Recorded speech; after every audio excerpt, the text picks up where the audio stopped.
Let's make a tasty baked chicken.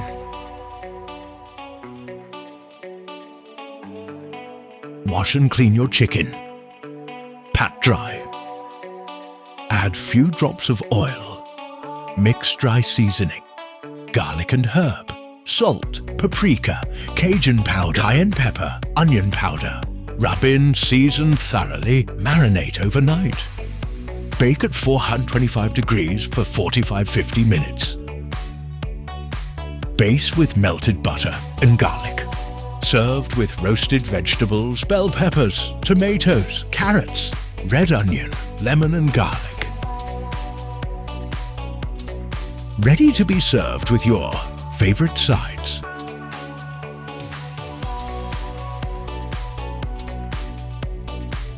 Follow for more recipes.